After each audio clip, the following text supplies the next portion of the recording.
ڈرے نبی پر عمر بیتے ہو مجھ پہ لطف دوام ایسا سبحان اللہ سبحان اللہ سبحان ڈرے نبی پر عمر بیتے ہو مجھ پہ لطف دوام ایسا کہ مدینے والے کہے مقامی ہو ان کے در پر قیام ایسا مدینے والے کہے مقامی ہو ان کے در پر قیام ایسا مدینے والے کہے مقامی ہو ان کے در پر قیام ایسا مجھے کو دیکھو وہ بے طلب ہی نوازتے جا رہے ہیں پہ ہم نہ میرا کوئی عمل ہے ایسا نہ میرا کوئی ہے کام ایسا نہ میرا کوئی عمل ہے ایسا نہ میرا کوئی ہے کام ایسا بلال تجھ پہ نثار جاؤ کہ خود نبی نے تجھے بلایا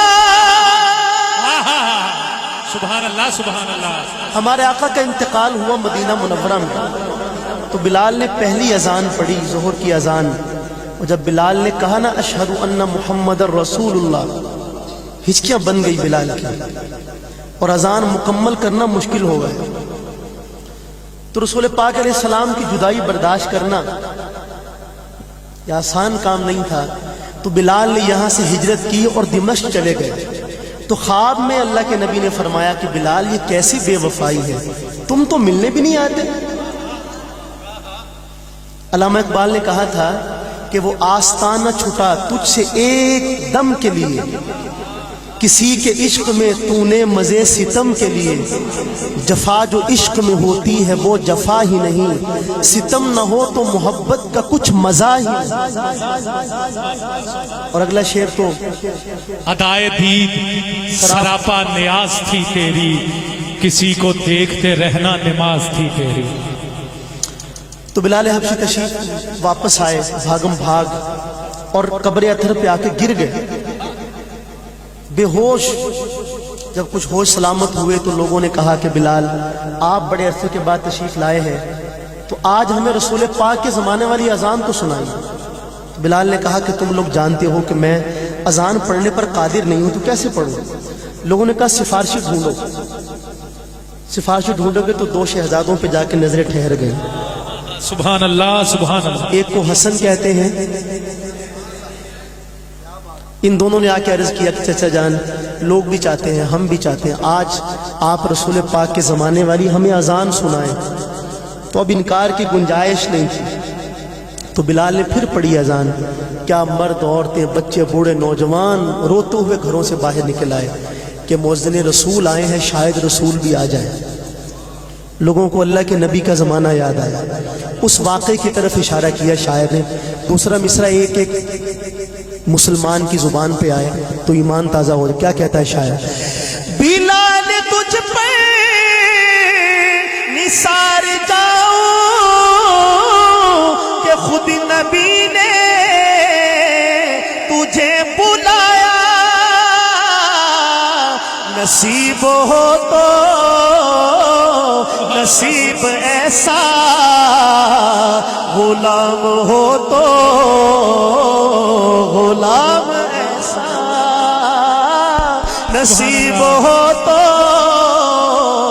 نصیب ایسا غلام ہو تو غلام ایسا نصیب ہو تو پڑھیے بھائی پڑھیے نصیب ایسا غلام ہو تو غلام ایسا بلال جیسا نصیب ہو تو نصیب ایسا غلام ہو تو غلام ایسا ہے جتنے عقل و خرد کے دعوے سب ان کی کر دے سفر میں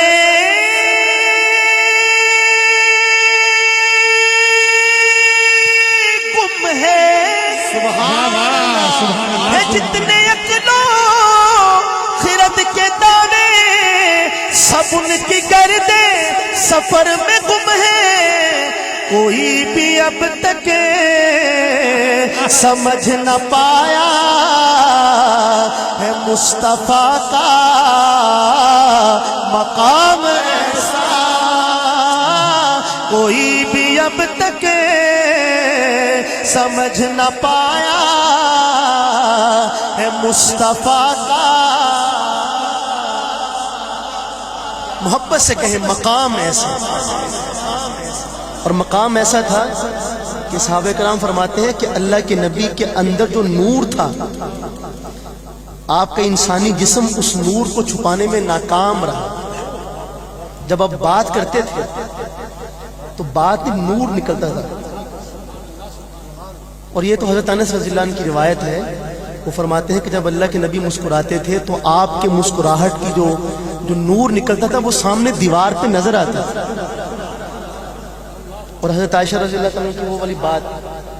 کہ میں گھر میں سوئی سے کام کر رہی تھی کہ سوئی گر گئی روشنی کا انتظام نہیں تھا تلاش کر رہی تھی زمین پہ ہاتھ مار کے کہ اللہ کے نبی کی آمد ہوئی اور آپ نے مجھے مسکرا کر سلام کہا سبحان آئی نا تو اس مسکراہٹ کے نور سے سوئی چمکنے لگی اللہ اکبر اللہ یہ مقام تھا الگ لیکن یہ جو شعر میں پڑھ رہا ہوں دیکھیے آپ حضرات بڑی دیر سے تشریف فرما ہیں ذہین سامع ہونے کا ثبوت چاہیے ذہین سامع ہونے کا مطلب یہ ہے کہ آدھا مصرع میں ادا کروں گا اور باقی آدھا آپ ادا کریں گے میں پڑھتا ہوں شعر دوسرا مصرع خاص طور پہ نماز یکساں میں جب پڑھائی تو انبیاء رسول یہ بولے نماز ہو تو نماز ایسی امام ہو تو امام ایسا نماز ہو تو نماز ایسی امام ہو